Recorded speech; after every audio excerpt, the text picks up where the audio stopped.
집에 들어온 순간 모든 게 사라져 있었습니다. 저는 준영이에요. 이 이야기는 제가 직접 겪은 실화입니다. 믿기 어려우시겠지만 모든 게 정말 일어난 일이죠. 만약 이런 상황에 처하신 분들께 도움이 된다면 구독과 좋아요로 응원해주세요. 그날 밤까지만 해도 저는 행복했어요. 아니, 행복하다고 착각하고 있었습니다. 강남 30층 아파트에서 아내 수진이와 평범하게 살고 있었거든요. 방송국 PD로 일하면서 바쁘긴 했지만 그래도 나름 안정된 삶이었죠. 수진이는 항상 웃는 얼굴로 저를 맞아줬어요. 따뜻한 목소리로 하루 일과를 물어보곤 했습니다. 저는 그 모든 게 진심이라고 믿었어요. 아니, 믿고 싶었던 걸까요? 결혼한 지 5년째였습니다. 처음 만났을 때부터 수진이는 특별했어요. 밝고 사랑스러운 미소, 누구에게나 친절한 성격이었죠. 제 주변 사람들도 모두 부러워했습니다. 준영이 정말 좋은 사람 만났다고 말이에요. 저는 수진이를 위해서라면 뭐든 할 수 있었어요. 방송국 일이 아무리 힘들어도, 야근이 계속돼도, 집에 들어가면 그녀가 있다는 생각만으로도 견딜 수 있었거든요. 주말이면 함께 영화도 보고 맛있는 식당도 찾아다녔습니다. 그런 소소한 일상들이 정말 소중했어요. 아침에 함께 마시는 커피, 저녁에 나누는 대화, 침대에서 나누는 따뜻한 포옹까지 모든 게 완벽해 보였습니다. 하지만 그 완벽함 뒤에 숨겨진 진실을 저는 전혀 모르고 있었어요. 어느 날 수진이가 조심스럽게 말했습니다. 여보, 친구들이랑 제주도 여행 가도 될까요?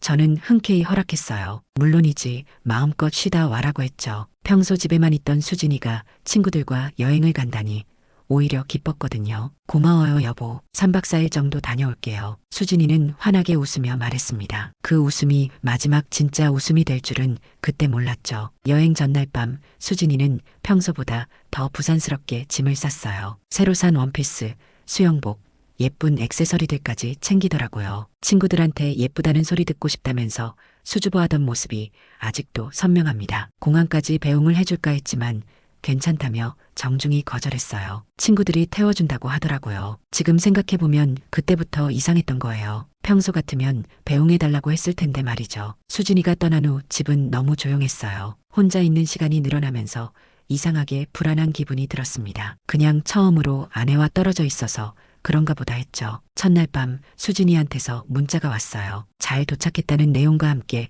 사랑한다는 말이 적혀 있었습니다. 달콤한 메시지를 보며 안도했어요. 역시 제 결정이 기우였구나 싶었거든요. 하지만 그 다음 날부터 뭔가 달라졌어요. 평소보다 연락이 뜸해졌고 사진도 거의 안 보내주더라고요. 친구들이랑 바빠서 연락 못했다는 메시지만 간간히 올 뿐이었습니다. 방송국에서도 집중이 안 됐어요. 동료들이 괜찮냐고 물어볼 정도로 멍하니 있을 때가 많았죠. 저 자신도 왜 이렇게 불안한지 이해할 수 없었습니다. 마지막 날 수진이한테서 전화가 왔어요. 내일 오후에 들어간다고 하면서 너무 재밌어서 시간 가는 줄 몰랐다고 했습니다. 목소리는 평소와 같았지만 뭔가 어색한 느낌이 들었어요. 배경에서 들리는 소음도 이상했고요. 잘 쉬었으면 다행이라고 했더니 공항에 마중 나갈까 물었어요. 하지만 또다시 거절했습니다. 친구가 태워다 준다고 하더라고요. 두 번째 거절이었어요. 그날 밤 저는 이상하게 잠을 이룰 수가 없었어요. 계속 뒤척이면서 수진이가 언제 들어올까 생각했습니다. 뭔가 불길한 예감이 계속 엄습해왔거든요. 다음 날 오후 수진이는 약속대로 돌아왔습니다. 하지만 평소와는 뭔가 달랐어요. 짐을 풀면서도 제 눈을 제대로 마주치지 않았고 여행 이야기도 시큰둥하게 했습니다. 어떻게 지냈냐고 물었을 때도 그냥 평범하게 지냈다며 대충 넘어가려 했죠. 평소 같으면 여행 이야기로 밤새 떠들었을 텐데 말이에요. 그때만 해도 저는 여행 피로 때문이라고 생각했습니다. 누구나 여행 후에는 피곤하니까요. 하지만 그게 시작이었어요. 모든 게 무너져 내리기 시작한 순간이었습니다. 지금 돌이켜보면 그때부터 수진이는 완전히 다른 사람이 되어 있었어요. 아니, 진짜 모습을 보여주기 시작했는지도 모르겠네요. 5년 동안 함께 살았던 아내가 하루아침에 낯선 사람이 된 기분이었습니다. 평범했던 일상 속에 균열이 생기기 시작했어요. 작은 변화들이 하나둘씩 쌓여가면서 저는 점점 더 큰 불안 속으로 빠져들었습니다. 그리고 그 불안은 곧 현실이 될 거였어요. 아직도 그 순간들이 생생하게 기억나요. 믿었던 사람에게 배신당한다는 게 어떤 기분인지, 그 시작이 얼마나 사소한 신호들로부터 오는지 말이죠. 하지만 그때는 정말 몰랐어요. 제 인생이 완전히 뒤바뀔 거라는 걸 말입니다. 혹시 사랑하는 사람의 작은 변화를 느끼신 적이 있나요? 그럴 때 대부분은 기분 탓이겠지 하고 넘어가잖아요. 저도 그랬거든요. 그리고 수진이가 여행에서 돌아온 지 일주일이 지났을 때 저는 뭔가 이상하다는 걸 확실히 느꼈습니다. 처음엔 단순한 변화라고 생각했어요. 여행을 다녀온 후니까 기분도 바뀔 수 있다고 말이죠. 하지만 시간이 지날수록 그게 아니라는 걸 알게 됐습니다. 가장 먼저 눈에 띈 건 휴대폰이었어요. 수진이는 평소에 휴대폰을 아무렇게나 두고 다녔거든요. 화장실 갈 때도 샤워할 때도 그냥 탁자 위에 놔뒀죠. 근데 여행 후부터는 달랐습니다. 어디를 가든 휴대폰을 꼭 들고 다니더라고요. 왜 휴대폰을 계속 가지고 다니냐고 웃으며 물었을 때 수진이는 잠깐 당황한 표정을 지었습니다. 그냥 습관이 된 것 같다고 대답했지만 눈빛이 어색했어요. 더 이상한 건 비밀번호였습니다. 어느 날 저녁 수진이가 샤워하는 동안 그녀 폰에 전화가 왔어요. 평소 같으면 제가 받아서 지금 샤워 중이니까 나중에 걸어달라고 했을 텐데 폰이 잠겨 있더라고요. 수진이는 황급히 샤워를 마치고 나왔습니다. 물기도 안 닦고 말이에요. 누구한테서 왔냐고 물으면서 폰을 확인했죠. 비밀번호 바꿨냐고 자연스럽게 물었습니다. 결혼 5년 동안 서로 폰 비밀번호는 다 알고 있었거든요. 수진이는 또 잠깐 멈칫했어요. 요새 해킹 뉴스가 많이 나와서 바꿨다고 하더라고요. 그럴듯한 대답이었지만 뭔가 석연치 않았습니다. 평소에 그런 것까지 신경 쓰는 성격이 아니었거든요. 하지만 저는 의심하고 싶지 않았어요. 아내를 믿고 싶었습니다. 며칠 후 더 이상한 일이 생겼어요. 수진이가 자주 웃더라고요. 혼자서 말이에요. 폰을 보면서 빙긋빙긋 웃는 모습을 여러 번 봤습니다. 뭐가 그렇게 재밌냐고 물으면 친구가 웃긴 얘기 보냈다며 얼버무렸죠. 하지만 제가 다가가서 화면을 보려고 하면 재빨리 폰을 뒤집거나 다른 앱으로 넘어갔어요. 그런 행동들이 점점 자주 반복됐습니다. 그리고 외출이 늘어났어요. 마트 좀 다녀온다. 미용실 가야 한다. 친구 만날 약속이 있다고 하면서 말이에요. 이전보다 훨씬 자주 나가기 시작했습니다. 평소에는 집에 있는 걸 좋아했던 수진이가 말이에요. 특히 미용실에 자주 간다고 했어요. 한 달에 한두 번이면 충분했던 게 일주일에 한 번꼴로 가더라고요. 요새 머리가 많이 상해서라고 했지만 머리 상태는 평소와 똑같아 보였습니다. 옷차림도 달라졌어요. 집에서 입던 편한 옷 대신에 외출할 때가 아니어도 예쁘게 차려입기 시작했습니다. 화장도 더 진하게 하고 향수도 자주 뿌리고요. 기분 전환하려고 한다고 했지만 뭔가 어색했어요. 사랑하는 사람이 갑자기 외모에 신경을 많이 쓰기 시작하면 어떤 기분이실까요? 처음엔 좋은 변화라고 생각하지만 점점 이상해지죠. 가장 이상했던 건 잠자리였습니다. 평소에는 제 옆에 바짝 붙어서 잤는데 어느 순간부터 거리를 두고 자기 시작했어요. 제가 다가가려고 하면 오늘은 좀 덥다며 피하곤 했습니다. 대화도 줄어들었어요. 이전에는 하루 종일 있었던 일들을 서로 얘기했는데 점점 말이 없어졌습니다. 오늘 어떻게 지냈냐고 물어도 그냥이라는 짧은 대답만 돌아왔죠. 저녁 식사 시간도 어색해졌습니다. 예전에는 함께 요리하고 맛있게 먹으면서 이런저런 얘기를 했는데 이제는 조용히 먹기만 했어요. 수진이는 자꾸 폰을 확인했고 메시지가 오면 얼른 확인했습니다. 누구한테서 연락이 그렇게 많이 오냐고 농담처럼 물었더니 친구들이라고 대답했어요. 하지만 웃는 모습이 부자연스러웠습니다. 뭔가 숨기고 있다는 느낌이 강하게 들었어요. 밤에 잠들기 전에도 폰을 만지작거렸습니다. 화면 밝기를 가장 어둡게 해서 뭔가를 계속 보더라고요. 늦었으니까 자자고 하면 네, 금방 잘 깨우라고 하면서도 폰을 놓지 않았어요. 한 번은 새벽에 일어났는데 수진이가 화장실에서 누군가와 통화를 하고 있었습니다. 목소리가 너무 작아서 내용은 들리지 않았지만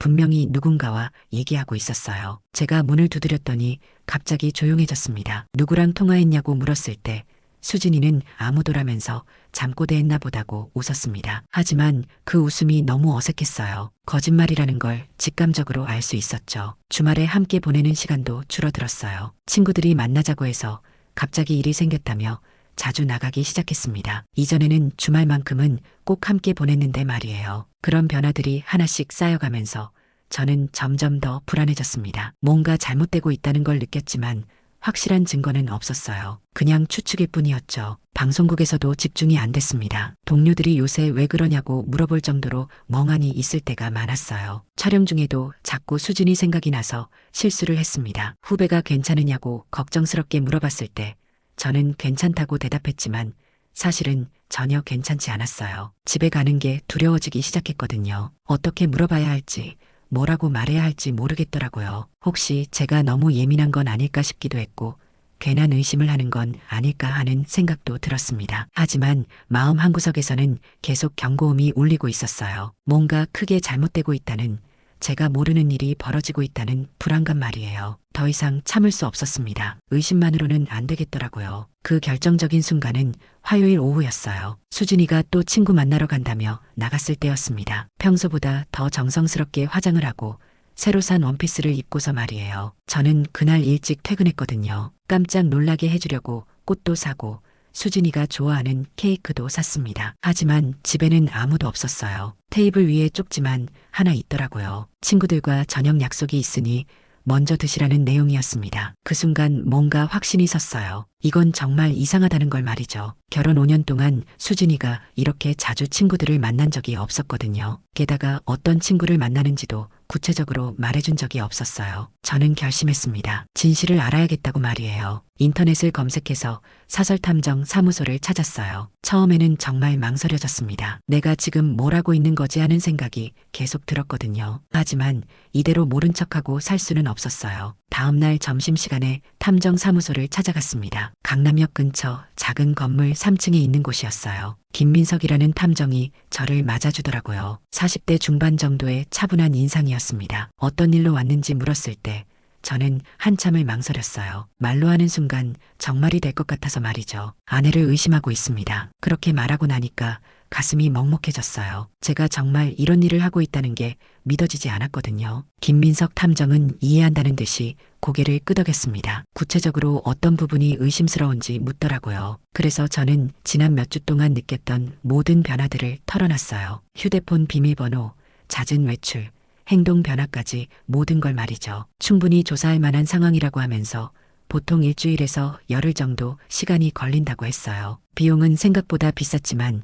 진실을 알기 위해서라면 어쩔 수 없었습니다. 만약 정말 외도를 하고 있다면 어떻게 할 건지 조심스럽게 물었어요. 저는 대답할 수 없었습니다. 그런 상황까지는 생각해보지 못했거든요. 계약서에 사인을 하면서도 손이 떨렸습니다. 돌아갈 수 없는 강을 건너는 기분이었어요. 하지만 이미 시작한 일이었죠. 일주일 동안 정말 지옥 같았습니다. 수진이와 평범하게 지내면서도 마음 한구석에서는 계속 불안이 자라나고 있었어요. 탐정한테서 연락이 올 때마다 가슴이 쿵쾅거렸습니다. 아직 확실한 건 없다는 중간 보고를 받을 때마다 안도하면서도 실망했어요. 차라리 아무것도 아니길 바라는 마음과 확실히 알고 싶은 마음이 계속 충돌했거든요. 이런 상황에 처해 보신 적이 있다면 이 마음을 아실 거예요. 진실을 알고 싶으면서도 동시에 알기 싫은 그런 복잡한 심정 말이에요. 그런데 열흘째 되는 날 김민석 탐정한테서 전화가 왔습니다. 사무소로 오라면서 중요한 얘기가 있다고 하더라고요. 목소리가 평소와 달랐어요. 뭔가 심각한 일이 있다는 걸 직감할 수 있었죠. 그날 오후 저는 다시 탐정 사무소를 찾았습니다. 김민석 탐정은 책상 위에 두꺼운 봉투를 놓고 있더라고요. 앉으라면서 마음의 준비를 하는 게 좋겠다고 했어요. 그 순간 모든 게 확실해졌어요. 제 예감이 맞았다는 걸 말이죠. 부인이 다른 남성과 만나고 있는 게 확실하다는 게 첫마디였어요. 예상했던 말이었지만 실제로 들으니까 머리가 하얘졌습니다. 증거가 있냐고 물었죠. 탐정은 봉투에서 사진들을 꺼내기 시작했어요. 첫 번째 사진부터 충격이었습니다. 수진이가 낯선 남자와 카페에서 마주 앉아 있는 모습이었거든요. 너무나 자연스럽고 친밀한 분위기였어요. 이 남자가 누구인지 떨리는 목소리로 물었습니다. 재성이라는 이름의 회사원이고 부인과는 약 2달 전부터 만나고 있는 것 같다고 하더라고요. 2달 전이면 제주도 여행 직전이었어요. 그때부터 이미 시작된 일이었다는 거죠. 제가 아무것도 모르고 있을 때 말이에요. 두 번째 사진은 더 충격적이었습니다. 수진이와 재성이 손을 잡고 걷고 있는 모습이었어요. 수진이의 얼굴에는 제가 한 번도 본 적 없는 행복한 표정이 있었습니다. 제주도 여행도 이 남자와 함께 간 건지 물었을 때 탐정은 고개를 끄덕였어요. 확실하다면서 항공편도 같고 숙박도 같은 리조트였다고 했습니다. 그 순간 정말 모든 게 무너져 내리는 느낌이었습니다. 그동안 수진이가 친구들과 여행 간다고 했던 게 저한테 사랑한다고 문자를 보냈던 게 모든 게 거짓말이었던 거예요. 더 있다면서 탐정이 또 다른 사진을 꺼냈어요. 리조트 풀장에서 수진이와 재성이 함께 있는 모습이었습니다. 수진이가 입고 있던 수영복은 새로 산 거였어요. 제게는 친구들한테 예쁘다는 소리 듣고 싶어서 샀다고 했던 그 수영복 말이에요. 마지막으로 탐정이 꺼낸 건 녹음 파일이었습니다. 이것도 들어보겠냐고 물었지만 저는 고개를 저었어요. 더 이상은 견딜 수 없을 것 같았거든요. 충분하다고 말했을 때 목소리가 떨리고 있었어요. 5년 동안 믿고 살았던 모든 게 한순간에 무너져 내렸습니다. 이제 어떻게 할 건지 탐정이 조심스럽게 물었어요. 하지만 저는 대답할 수 없었습니다. 머릿속이 하얘서 아무 생각도 나지 않았거든요. 사무소를 나와서 한강공원을 걸었어요. 날씨는 화창했지만 제 마음은 캄캄했습니다. 지나가는 사람들이 모두 행복해 보였어요. 저만 혼자 이 지옥 같은 현실 속에 있는 기분이었죠. 그날 밤 집에 들어갔을 때 수진이는 평소처럼 웃으며 맞아줬습니다. 오늘 좀 늦었다면서 저녁 드셨냐고 물었어요. 그 자연스러운 연기가 더 끔찍했습니다. 저는 아무렇지 않은 척 대답했습니다. 회사 일이 좀 밀려서 그렇다고 했죠. 하지만 음식은 넘어가지 않았어요. 온통 탐정 사무소에서 본 사진들만 떠올랐거든요. 그날 밤 저는 잠을 이룰 수 없었습니다. 옆에서 평온하게 자고 있는 수진이를 보면서 이 모든 게 꿈이었으면 좋겠다고 생각했어요. 하지만 현실은 너무나 확실했습니다. 분노와 배신감이 온몸을 휘감았어요. 하지만 이상하게도 마음 한편으로는 차가운 냉정함이 올라오더라고요. 이제 뭘 해야 할지 명확해진 기분이었습니다. 수진이는 여전히 아무것도 모르는 척하고 있었어요. 다음날 아침에도 평소처럼 아침을 차려주면서 잘 주무셨냐고 물었습니다. 그 자연스러운 연기를 보면서 오히려 더 화가 났어요. 잘 잤다고 저도 똑같이 연기했습니다. 이제는 저도 거짓말을 해야 하는 시간이 왔더라고요. 방송국에서는 집중이 전혀 안 됐어요. 머릿속에는 온통 복수 계획만 가득했습니다. 어떻게 하면 수진이에게 똑같은 고통을 안겨줄 수 있을까? 그 생각뿐이었어요. 점심시간에 다시 김민석 탐정을 만났습니다. 추가로 조사할 게 있냐고 물었을 때 저는 다른 질문을 했어요. 재성이라는 남자에 대해서 더 자세히 알 수 있는지 말이죠. 무엇을 알고 싶냐고 하기에 가족관계, 직장, 모든 걸 알고 싶다고 했습니다. 탐정은 조금 의외라는 표정을 지었지만 곧 이해한다는 듯이 고개를 끄덕였어요. 사흘 후 재성에 대한 모든 정보가 나왔습니다. 32살, 대기업 과장, 결혼한 지 3년 된 기혼자였어요. 아내는 초등학교 교사이고 작년에 처자이가 태어났다고 하더라고요. 그 순간 저는 확실히 알았습니다. 수진이뿐만 아니라 재성도 똑같은 배신자라는 걸 말이에요. 자기 아내를 속이면서 제 아내와 바람을 피우고 있는 거였죠. 재성의 아내에게도 알려야겠다고 생각했습니다. 탐정은 신중하게 생각해보라고 했어요. 그러면 상황이 더 복잡해질 수 있다면서 말이죠. 하지만 저는 이미 결심했어요. 혼자만 이 고통을 당할 수는 없었습니다. 재성의 아내도 진실을 알 권리가 있다고 생각했어요. 먼저 재성의 아내 연락처를 알아냈습니다. 소영이라는 이름의 20대 후반 여성이었어요. 사진을 보니까 정말 순수하고 착해 보이더라고요. 이런 사람이 남편한테 배신당하고 있다는 게 더 화가 났습니다. 저는 익명으로 소영에게 메시지를 보냈어요. 남편 재성 씨가 다른 여자와 외도하고 있으니 만나서 얘기했으면 좋겠다는 내용이었죠. 그렇게 보내고 나서 답장을 기다렸습니다. 다음 날 오후 소영에게서 답장이 왔습니다. 정말인지 어떻게 아는 건지 묻더라고요. 떨리는 마음이 그대로 느껴지는 문장이었어요. 저는 카페에서 만나자고 제안했습니다. 소영을 만났을 때 그녀는 정말 충격받은 모습이었어요. 남편이 외도를 한다니 믿을 수 없다고 하더라고요. 하지만 제가 사진들을 보여주자 얼굴이 하얗게 변했습니다. 이 여자가 누구냐고 떨리는 목소리로 물었습니다. 제 아내라고 대답했을 때 소영은 한동안 말을 하지 못했어요. 배신당하는 고통이 어떤 건지 그 순간 둘 다 똑같이 느끼고 있었죠. 사랑하는 사람을 믿었는데 그 믿음이 산산조각 나는 기분 말이에요. 우리 둘 다 속은 거라고 소영이 눈물을 흘리며 말했습니다. 그 모습을 보면서 저도 마음이 아팠어요. 이런 고통을 혼자 당할 필요는 없다고 생각했거든요. 같이 복수하면 어떨까요라고 제가 조심스럽게 제안했습니다. 소영은 한참 생각하더니 고개를 끄덕였어요. 그래야겠다면서 이대로는 안 되겠다고 했습니다. 우리가 당한 만큼 이들도 고통받아야 한다고 말이죠. 그렇게 저와 소영은 복수 동맹을 맺었습니다. 서로 다른 이유로 같은 고통을 당한 사람들이었죠. 계획은 간단했어요. 수진이와 재성이 가장 행복해하는 순간에 모든 걸 폭로하는 거였습니다. 그들이 사랑을 나누고 있을 때 현실을 들이미는 거죠. 먼저 수진이의 스케줄을 파악했어요. 탐정을 통해 알아보니 수진이와 재성은 매주 화요일마다 만나고 있었습니다. 항상 같은 호텔, 같은 시간에 말이에요. 다음 화요일에 실행하자고 제가 소영에게 말했을 때 그녀도 결심한 표정으로 고개를 끄덕였어요. 더 이상 미룰 수 없다고 했습니다. 그날까지 일주일 동안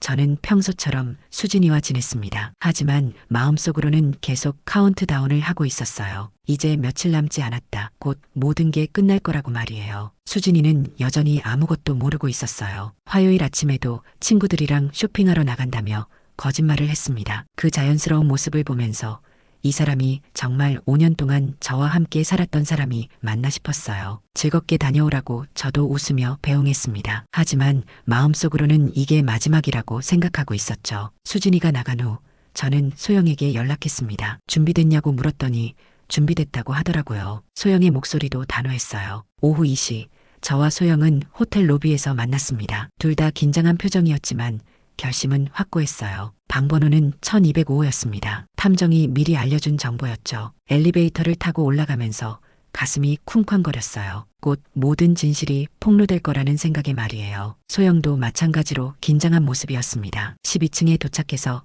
1205 앞에 섰을 때 저는 잠깐 망설였어요. 정말 이렇게 해도 되는 걸까 하는 생각이 들었거든요. 하지만 이미 돌아갈 수는 없었습니다. 준비되셨냐고 소영이 조용히 물었어요. 시작하자고 저는 깊게 숨을 쉬고 문을 두드렸습니다. 몇 초 후 안에서 당황한 목소리가 들렸어요. 누구냐고 하는 재성의 목소리였습니다. 룸서비스라고 제가 목소리를 바꿔서 대답했죠. 문이 열렸을 때 재성은 가운만 걸친 채로 나왔어요. 저와 소영을 보는 순간 얼굴이 하얗게 변했습니다. 안녕하세요, 재성씨. 저는 수진의 남편이고 이분은 당신 아내라고 제가 차갑게 말했을 때 재성은 완전히 굳어버렸어요. 그 순간 안에서 수진이의 목소리가 들렸습니다. 여보, 누구냐고 하는 평소와 똑같은 달콤한 목소리였지만 이제는 역겹게만 들렸어요. 드디어 모든 진실이 밝혀지는 순간이 왔습니다. 문이 활짝 열렸을 때 수진이가 나타났습니다. 속옷만 입은 채로 말이에요. 저와 눈이 마주치는 순간 수진이의 얼굴에서 모든 혈색이 사라졌습니다. 떨리는 목소리로 제 이름을 불렀어요. 안녕, 수진아. 쇼핑은 잘했냐고 저는 최대한 차가운 목소리로 말했습니다. 수진이는 아무 말도 할 수 없었어요. 그저 입만 벌린 채로 서 있더라고요. 소영이 한 발 앞으로 나섰습니다. 여보, 이게 뭐냐면서 재성을 향해 소리쳤어요. 재성은 여전히 문가에 서서 굳어 있었습니다. 이건 오해라고, 정말 오해라고 재성이 황급히 변명하기 시작했어요. 하지만 증거가 너무 명백했죠. 호텔방, 가온 차림, 그리고 속옷 차림의 수진이까지. 오해냐고 소영이 비웃었어요. 이게 오해라면 이 여자는 누구냐고 물었습니다. 수진이는 아직도 아무 말을 하지 못하고 있었어요. 저는 천천히 방 안으로 들어갔습니다. 침대는 이미 흐트러져 있었고 바닥에는 두 사람의 옷가지들이 어지럽게 널려 있었어요. 5년이었다고 제가 조용히 말했습니다. 5년 동안 나는 너를 믿었다고, 완전히 100% 믿었다고 했죠. 준영아, 잠깐만 설명할게라고 수진이가 떨리는 목소리로 말하려 했지만 저는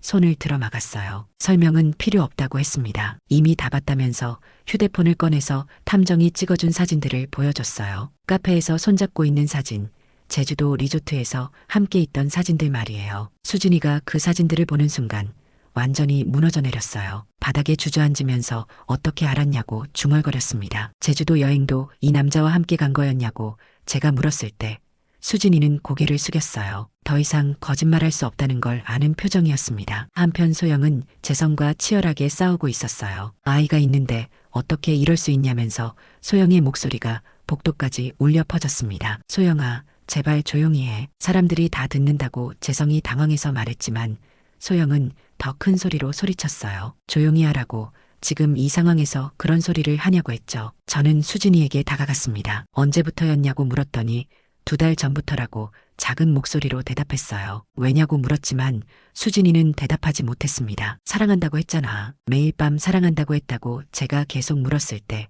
수진이는 눈물을 흘리기 시작했어요. 미안하다고, 정말 미안하다고 했습니다. 미안하다는 말이 얼마나 공허한지 그 순간 너무나 생생하게 느껴졌어요. 5년의 믿음이 한마디 미안으로 해결될 수 있는 건 아니니까요. 미안하다고 하니까 저는 웃었어요. 너무 어이없어서 웃음이 나왔거든요. 5년을 속이고 다른 남자와 잠자리를 하고 그러고 나서 미안하다는 거냐고 했죠. 수진이는 계속 울기만 했어요. 변명도 하지 않고 설명도 하지 않고 그냥 울기만 했습니다. 그 모습이 더 화나게 만들었어요. 그럼 이제 어쩔 거냐고 제가 차가운 목소리로 물었습니다. 이 남자랑 계속 만날 거냐, 아니면 집으로 돌아올 거냐고 했죠. 수진이는 여전히 대답하지 않았어요. 아마 자기도 어떻게 해야 할지 모르는 것 같았습니다. 그때 소영이 재성의 뺨을 때렸어요. 짝하는 소리가 방 안에 울려 퍼졌습니다. 당신 정말 최악이라면서 집에서 아이 보고 있는 동안 이런 짓을 하고 있었냐고 했어요. 재성은 뺨을 만지며 아무 말도 하지 못했어요. 잘못했다는 것 정도는 알고 있는 모양이었죠. 이제 집으로 가자고 소영이 저에게 말했어요. 더 이상 여기 있을 이유가 없다면서 재성을 향해서는 당신도 따라오라고 했습니다. 집에서 얘기해야 할 게 많다고 말이죠. 재성은 옷을 주워 입으면서 수진이를 한번 봤어요. 하지만 수진이는 고개를 들지 않았습니다. 모든 게 끝났다는 걸 아는 표정이었어요. 준영아라고 수진이가 제 바지를 잡으며 말했어요. 한 번만 용서해 줄 수 없냐고 했습니다. 저는 수진이의 손을 떼어냈습니다. 용서냐고 하면서 고개를 저었어요. 수진아, 5년은 너무 긴 시간이라고 했습니다. 그리고 신뢰는 한 번 깨지면 다시 붙일 수 없다고 말이죠. 정말 사랑했다고, 지금도 사랑한다고 수진이가 울면서 말했어요. 하지만 그 말이 이제는 거짓말로만 들렸습니다. 사랑이냐고 저는 비웃었어요. 사랑하는 사람을 이렇게 배신할 수 있냐고, 사랑하는 사람한테 거짓말을 할 수 있냐고 물었죠. 수진이는 더 이상 대답하지 않았어요. 아마 할 말이 없었던 것 같습니다. 저는 문 앞에서 한 번 더 뒤돌아봤어요. 바닥에 주저앉아 울고 있는 수진이의 모습이 보였습니다. 한때는 세상에서 가장 사랑했던 사람이었는데 이제는 완전히 남남이 된 기분이었어요. 수진아, 짐은 내가 정리해둘게. 찾으러 오지는 말라고 제가 마지막으로 말했을 때 수진이가 고개를 들었어요. 그럼 나는 어떻게 하냐고 물었습니다. 그건 내가 알아서 해야 할 일이라고 했습니다. 이제 우리는 남남이니까 말이에요. 저는 그렇게 말하고 방을 나왔어요. 복도를 걸어나가면서 저는 이상하게 후련한 기분이 들었어요. 드디어 모든 진실이 밝혀졌고 이제 더 이상 속지 않아도 되니까 말이에요. 엘리베이터에서 소영을 만났습니다. 그녀도 저처럼 복잡한 표정이었어요. 이제 어떻게 하실 거냐고 소영이 물었습니다. 새로 시작해야죠. 우리 둘 다 그래야 한다고 제가 대답했을 때 소영도 고개를 끄덕였어요. 맞다면서 이런 사람들 때문에 우리 인생을 망칠 수는 없다고 했습니다. 호텔 로비에 나왔을 때 햇빛이 눈부셨어요. 마치 새로운 세상이 시작되는 기분이었습니다. 5년 동안의 거짓말이 끝나고 이제 진짜 제 인생을 살 수 있게 된 거죠. 그날 밤 집에 혼자 들어갔을 때 집은 너무 조용했어요. 하지만 답답하지는 않았습니다. 오히려 평온한 기분이었어요. 더 이상 의심하고 불안해하지 않아도 되니까 말이에요. 저는 그날부터 새로운 계획을 세우기 시작했습니다. 이제 정말로 제 인생을 살아야 할 때가 온 거였어요. 호텔에서 나온 후 저는 바로 집으로 가지 않았습니다. 대신 은행부터 들렀어요. 그동안 미뤄왔던 일을 해야 할 때가 온 거죠. 공동계좌에서 제 돈을 모두 빼냈습니다. 결혼 후 5년 동안 모은 모든 돈이었어요. 전액 인출하겠냐고 은행원이 놀라며 물었습니다. 전부 빼겠다고 저는 망설이지 않고 대답했어요. 이제 수진이와 공유할 건 아무것도 없었거든요. 다음은 부동산 중개소였습니다. 집을 팔고 싶다고 말하자 중개업자가 깜짝 놀랐어요. 갑자기 왜 그러냐고 물어보더라고요. 개인 사정이 있어서 최대한 빨리 처리해달라고 했습니다. 강남 30층 아파트. 결혼 후 수진이와 함께 꾸몄던 그 집을 말이에요. 이제는 그 모든 추억이 거짓말로 느껴졌습니다. 하루라도 빨리 처분하고 싶었어요. 시세보다 조금 낮춰도 괜찮으니 일주일 안에 계약하고 싶다고 말하자 중개업자는 기뻐했어요. 그럼 금방 나갈 거라면서 걱정 말라고 하더라고요. 그리고 저는 집으로 돌아왔습니다. 수진이는 아직 오지 않았어요. 당연하죠. 호텔에서 그 꼴로 당했으니 바로 집에 올 수는 없을 거예요. 저는 차근차근 계획을 실행하기 시작했습니다. 먼저 수진이의 모든 물건들을 박스에 담았어요. 옷까지, 화장품, 액세서리, 모든 걸 말이에요. 한때는 소중하게 여겼던 것들이지만 이제는 그냥 물건일 뿐이었습니다. 그 다음에는 제 물건들도 정리했어요. 정말 필요한 것들만 골라서 따로 챙겨뒀습니다. 나머지는 모두 처분할 생각이었거든요. 가전제품들도 하나씩 정리했어요. 냉장고, 세탁기, TV, 에어컨까지 인터넷으로 중고업체에 연락해서 모두 팔아버렸습니다. 언제 가져갈 수 있냐고 물어보니 내일 당장 가져가겠다고 하더라고요. 그렇게 하루 종일 집을 비웠어요. 5년 동안 함께 만들어온 모든 것들을 말이에요. 이상하게도 아쉽거나 슬프지 않았습니다. 오히려 후련했어요. 저녁 무렵 수진이가 집에 들어왔습니다. 문을 열고 들어서는 순간 비명을 질렀어요. 뭐야? 이게 뭐야라고 소리쳤죠. 당연한 반응이었어요. 집이 완전히 텅 비어 있었으니까요. 준영아라고 수진이가 제 이름을 부르며 방을 돌아다녔어요. 저는 거실 바닥에 앉아서 수진이를 지켜보고 있었습니다. 왜 이랬냐고, 왜 집을 이렇게 만들었냐고 수진이가 울면서 물었어요. 눈가에는 아직도 호텔에서 울었던 흔적이 남아 있었습니다. 이제 우리 집이 아니니까라고 저는 담담하게 대답했어요. 내 집도 아니고 내 집도 아니라고 했죠. 그냥 빈 공간일 뿐이라고 말이에요. 수진이는 제 옆에 무릎을 꿇고 앉았어요. 미안하다고, 정말 미안하다고 했습니다. 다시는 안 그럴 테니 제발 용서해달라고 애원했어요. 하지만 저는 고개를 저었습니다. 수진아, 늦었다고 했습니다. 이미 너무 늦었다고 말이에요. 왜 늦었냐고, 아직 늦지 않았다고 수진이가 제 팔을 잡으며 말했어요. 우리 다시 시작할 수 있다고 하더라고요. 저는 수진이의 손을 떼어냈습니다. 내 물건들은 저기 박스에 다 담아뒀으니 가져가라고 했어요. 내 물건이냐면서 이게 다 내 집인데 왜 내가 가져가야 하냐고 수진이가 물었습니다. 이 집 팔았다고 제가 조용히 말했을 때 수진이의 얼굴이 하얗게 변했어요. 뭐라고 집을 팔았다고 하냐면서 믿을 수 없다는 표정이었습니다. 응.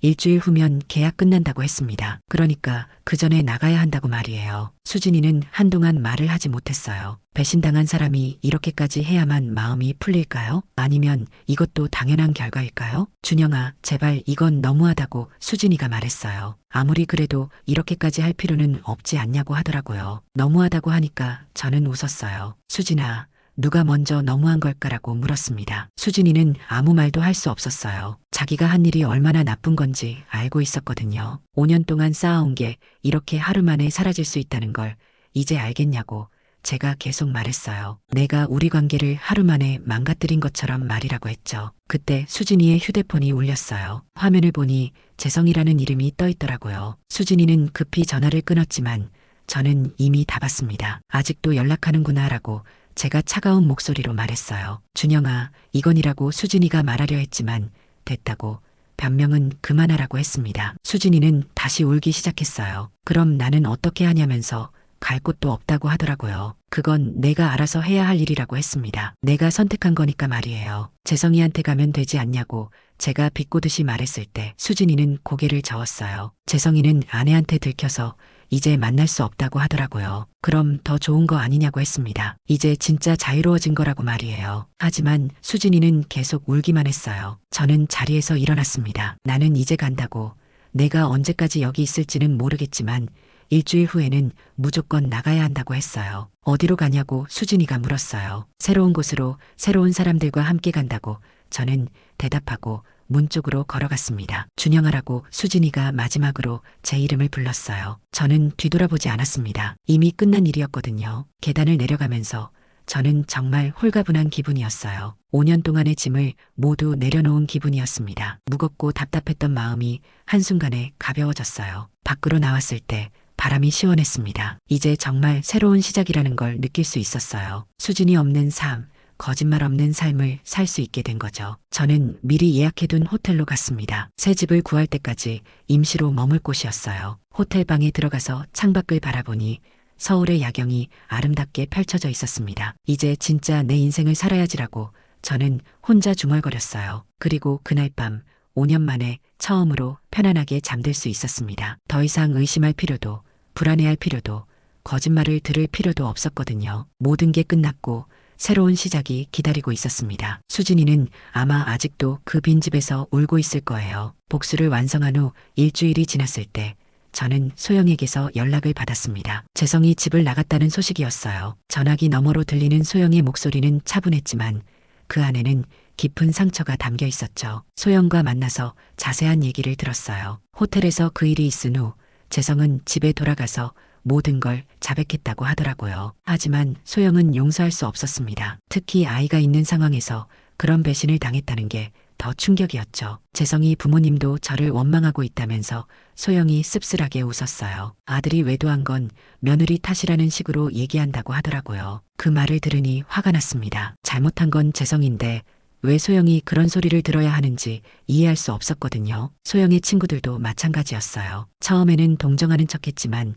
시간이 지나면서 점점 거리를 두기 시작했습니다. 아마 불륜이라는 단어 자체가 주는 부담감 때문일 거예요. 사람들은 그런 일에 연루되는 걸 꺼리거든요. 혹시 제가 너무 과하게 한 걸까요? 라고 소영이 조심스럽게 물었어요. 하지만 저는 고개를 저었습니다. 우리가 잘못한 게 아니었거든요. 진실을 밝혔을 뿐이었죠. 한편 수진이는 더 심각한 상황에 처해 있었어요. 저는 직접 확인하지 않았지만 공통 지인들을 통해 소식을 들을 수 있었습니다. 수진이의 상황은 정말 처참했어요. 먼저 재성이 완전히 연락을 끊었다고 하더라고요. 소영한테 들킨 후 재성은 수진이를 만나는 것 자체를 거부했습니다. 아마 자기 일신상 보호가 우선이었겠죠. 사랑한다고 했던 말들이 모두 거짓말이었다는 걸 증명하는 일이었어요. 수진이의 친구들도 하나둘씩 등을 돌렸습니다. 특히 기혼자 친구들은 수진이와의 연락을 아예 차단했어요. 자기 남편들이 영향을 받을까봐 걱정했던 거죠. 불륜을 저지른 사람과 어울리는 걸 꺼리는 건 당연한 반응이었습니다. 더 충격적인 건 수진이의 가족 반응이었어요. 수진이의 엄마는 딸이 저지른 일을 알고 나서 완전히 등을 돌렸다고 했습니다. 이런 창피한 일을 어떻게 저질렀느냐면서 아예 연락을 끊어버렸대요. 수진이의 언니도 마찬가지였어요. 자기 가족들한테 피해가 갈까봐 수진이와의 관계를 정리했다고 하더라고요. 결국 수진이는 완전히 혼자가 된 거였습니다. 직장에서도 문제가 생겼어요. 수진이가 다니던 회사에 어떻게 소문이 났는지 사람들이 수근수근 거리기 시작했대요. 불륜 스캔들은 회사에서도 좋지 않게 보이거든요. 결국 수진이는 스스로 사표를 낼 수밖에 없었습니다. 경제적으로도 어려워졌어요. 저와 공동으로 관리하던 모든 계좌에서 차단됐고 집도 팔려서 갈 곳이 없어졌거든요. 재성이한테 도움을 청할 수도 없는 상황이었고요. 결국 고시원 같은 곳에서 지내고 있다는 소식을 들었어요. 가장 안타까운 건 수진이의 정신적인 상태였어요. 모든 인간관계가 끊어지고 경제적으로도 어려워지면서 우울증까지 생겼다고 했습니다. 하루 종일 방에만 틀어박혀 있고 아무도 만나려 하지 않는다더라고요. 저는 그 소식을 들으면서 복잡한 감정이 들었어요. 한편으로는 당연한 결과라고 생각했지만 다른 한편으로는 너무 심한 건 아닌가 하는 생각도 들었거든요. 아무리 그래도 5년을 함께 산 사람이었으니까요. 하지만 곧 마음을 정리했습니다. 이 모든 일의 시작은 수진이었어요. 자기가 선택한 일이고 그에 따른 결과를 받는 것뿐이었죠. 저도 똑같은 고통을 당했고 모든 걸 잃을 뻔했거든요. 과연 배신한 사람이 이런 고립을 당하는 게 맞는 걸까요?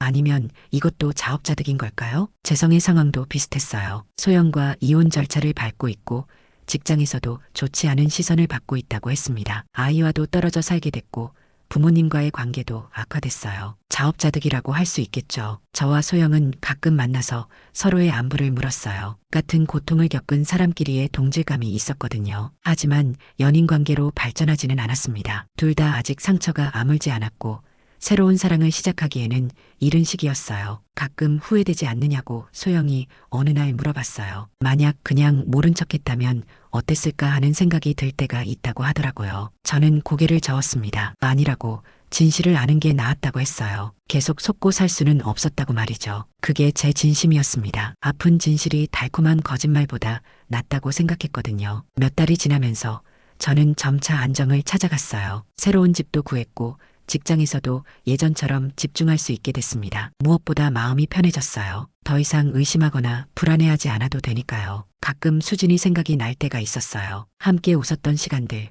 행복했던 순간들이 떠오르곤 했죠. 하지만 그것도 잠시뿐이었습니다. 그 모든 게 거짓이었다는 걸 알고 있었거든요. 어느 날 길에서 수진이를 마주쳤어요. 완전히 달라진 모습이었습니다. 야위고 초라한 모습으로 혼자 걷고 있더라고요. 잠깐 눈이 마주쳤지만 저는 그냥 지나쳤어요. 더 이상 할 말이 없었거든요. 그날 밤 저는 한강을 바라보며 생각했어요. 모든 게 정말 끝났구나 하는 생각이 들었습니다. 수진이와의 관계, 그 5년의 시간, 그리고 그 안에 담겨있던 모든 감정들이 완전히 끝난 거죠. 하지만 슬프지는 않았어요. 오히려 후련했습니다. 이제 정말로 새로운 시작을 할 수 있게 된 거니까요. 거짓 없는 삶, 진실만 있는 삶을 살 수 있게 된 거였어요. 1년이 지났습니다. 저는 지금 한강이 내려다 보이는 새로운 아파트에 살고 있어요. 강남의 그 30층 아파트보다는 작지만 훨씬 더 편안한 공간입니다. 무엇보다 이곳의 모든 것들이 진짜 제 것이라는 게 좋아요. 거짓말이나 배신이 섞이지 않은 오롯이 제 노력으로 만들어낸 공간이거든요. 창가에 놓인 작은 테이블에서 저는 매일 아침 커피를 마십니다. 혼자 마시는 커피지만 쓸쓸하지 않아요. 오히려 평온해요. 더 이상 누군가의 거짓말을 들으며 불안해하지 않아도 되니까요. 방송국에서의 일도 예전보다 훨씬 잘 풀리고 있어요. 그동안 수진이 문제로 신경 쓸 일이 많아서 일에 집중하지 못했는데 이제는 온전히 제 일에만 몰두할 수 있게 됐거든요. 최근에는 새로운 프로그램 기획도 맡게 됐습니다. 동료들도 제 변화를 눈치챘어요. 예전보다 밝아졌다고, 더 적극적이 됐다고 하더라고요. 사실 저 자신도 느끼고 있어요. 마음의 짐을 내려놓고 나니 모든 게 가벼워진 기분이었습니다. 소영과는 가끔 연락을 주고받아요. 그녀도 새로운 삶을 잘 꾸려가고 있더라고요. 아이와 함께 새로운 집으로 이사를 갔고 직장도 바꿨습니다. 재성과의 이혼도 깔끔하게 정리됐어요. 소영은 이제 홀로 아이를 키우는 엄마가 됐지만 목소리에는 이전보다 훨씬 당당함이 묻어났습니다. 후회하지 않는다고 소영이 최근에 만났을 때 한 말이에요. 힘들긴 하지만 거짓말 속에서 사는 것보다는 훨씬 낫다고 하더라고요. 저도 같은 생각이었습니다. 재성에 대한 소식도 들려왔어요. 회사에서 좌천됐고 새로운 여자친구를 만났다가 또 헤어졌다고 하더라고요. 한번 배신한 사람은 또 배신한다는 말이 맞는 것 같았습니다. 그런 사람의 본성은 쉽게 바뀌지 않는 거죠. 수진이에 대해서는 더 이상 소식을 듣지 않으려고 해요. 처음 몇 달은 궁금했지만 이제는 정말 관심이 없어졌거든요. 가끔 공통 지인들이 얘기하려고 하면 정중하게 거절합니다. 이미 끝난 일이고 더 이상 제 인생과는 상관없는 일이니까요. 대신 저는 새로운 사람들을 만나기 시작했어요. 방송국 사람들뿐만 아니라 취미 활동을 통해서도 많은 분들을 알게 됐습니다. 등산 동호회에도 가입했고 요리 클래스도 듣고 있어요. 혼자 사는 시간을 더 풍성하게 만들고 싶었거든요. 특히 등산을 하면서 만난 사람들과는 정말 좋은 관계를 맺고 있어요. 나이대도 다양하고 직업도 각각 다르지만 모두 진실한 사람들이에요. 산에서 만나는 사람들은 가식이 없더라고요. 자연 앞에서는 누구나 솔직해지는 것 같습니다. 요리 클래스에서는 새로운 취미를 발견했어요. 혼자 살면서 대충 먹고 살았는데 이제는 제대로 된 음식을 해서 먹고 있습니다. 직접 만든 음식을 먹을 때의 그 뿌듯함은 말로 표현하기 어려워요. 누군가를 위해서가 아니라 온전히 저를 위해서 하는 일이라는 게 더 의미 있게 느껴집니다. 주말에는 혼자 여행도 자주 다녀요. 이전에는 수진이와 함께 가야 한다는 생각 때문에 혼자서는 어디 가지 못했는데 이제는 자유롭게 어디든 갈 수 있어요. 혼자 하는 여행이 이렇게 자유롭고 편안할 줄은 몰랐습니다. 지난달에는 제주도에 다녀왔어요. 수진이와 재성이 함께 갔던 그곳 말이에요. 처음에는 조금 꺼려졌지만 결국 가기로 결심했습니다. 그 기억을 완전히 지우고 새로운 기억으로 덮어쓰고 싶었거든요. 제주도는 정말 아름다웠어요. 혼자 보는 바다는 더욱 광활하고 평온했습니다. 그 앞에서 저는 모든 걸 정리할 수 있었어요. 분노도 원망도 아쉬움도 모두 바다에 던져버렸습니다. 그곳에서 만난 현지분들과도 좋은 시간을 보냈어요. 진짜 제주도의 맛을 알려주시고 관광객들이 잘 모르는 아름다운 곳들도 안내해 주셨죠. 사람들의 따뜻함을 다시 한번 느낄 수 있었습니다. 돌아오는 비행기에서 창밖을 바라보며 생각했어요. 정말 모든 게 끝났구나. 이제 완전히 새로운 시작이구나 하고 말이에요. 그 순간 마음이 정말 가벼워졌습니다. 인생에서 이런 큰 전환점을 맞는다는 게 어떤 기분일까요? 힘들고 아픈 시간을 지나고 나서야 진짜 소중한 게 뭔지 알게 되는 걸까요? 요즘에는 새로운 사랑에 대해서도 생각해보고 있어요. 아직 구체적으로 누군가를 만나고 있지는 않지만 마음을 열어놓고 있습니다. 언젠가는 진짜 저를 사랑해주고 저도 진심으로 사랑할 수 있는 사람을 만날 거라고 믿어요. 이번에는 절대 서둘지 않을 생각입니다. 충분한 시간을 갖고 상대방을 알아가고 저 역시 솔직하게 제 모습을 보여줄 거예요. 숨기거나 포장하지 않고 있는 그대로의 모습으로 말이죠. 어제 저녁 새로 이사한 집에서 혼자 와인을 마셨어요. 창밖으로 보이는 한강의 야경이 정말 아름다웠습니다. 반짝이는 불빛들을 보면서 이런 생각이 들었어요. 인생에서 가장 어두웠던 시간이 지나고 나니 모든 게 더 밝게 보인다고 말이에요. 배신과 상처를 겪었지만 그 덕분에 진짜 소중한 게 뭔지 알게 됐습니다. 진실한 관계가 얼마나 중요한지도 깨달았고요. 와인잔을 들어 올리며 혼자서 건배했어요. 이제 진짜 내 삶을 살아야지. 그 말을 하는 순간 정말 모든 것이 새롭게 시작되는 기분이었습니다. 지금 이 순간 저는 완전히 자유로운 사람이에요. 누군가의 거짓말에 속지도 않고 누구를 의심하지도 않으며 오롯이 제 자신만을 위해 살아가고 있습니다. 이보다 더 큰 행복이 어디 있을까요? 앞으로 어떤 일들이 기다리고 있을지는 모르겠어요. 하지만 두렵지 않습니다. 이미 가장 어려운 시간을 견뎌냈고 혼자서도 충분히 행복할 수 있다는 걸 알았거든요. 새로운 사람들과의 만남, 새로운 경험들, 새로운 사랑까지 모든 게 기대됩니다. 진실만이 있는 삶, 거짓이 없는 관계들을 만들어갈 생각이에요. 그리고 언젠가 다시 사랑하게 될 그 사람에게는 이 모든 이야기를 들려줄 거예요. 제가 어떤 상처를 겪었고 어떻게 극복했는지 말이죠. 그래야 우리 사이에는 진짜 투명한 관계가 만들어질 테니까요. 지금 이 순간이 제 인생의 진짜 시작입니다. 40년을 살아오면서 이제야 진정한 자유를 얻었어요. 늦었다고 생각할 수도 있지만 저는 오히려 감사해요. 더 일찍 알았다면 이만큼 소중함을 느끼지 못했을 수도 있거든요. 내일 아침에도 한강을 바라보며 커피를 마실 거예요. 그리고 또 새로운 하루를 시작할 겁니다. 거짓 없는 하루, 진실만 있는 하루를 말이에요. 이제 진짜 제 삶을 살 시간입니다.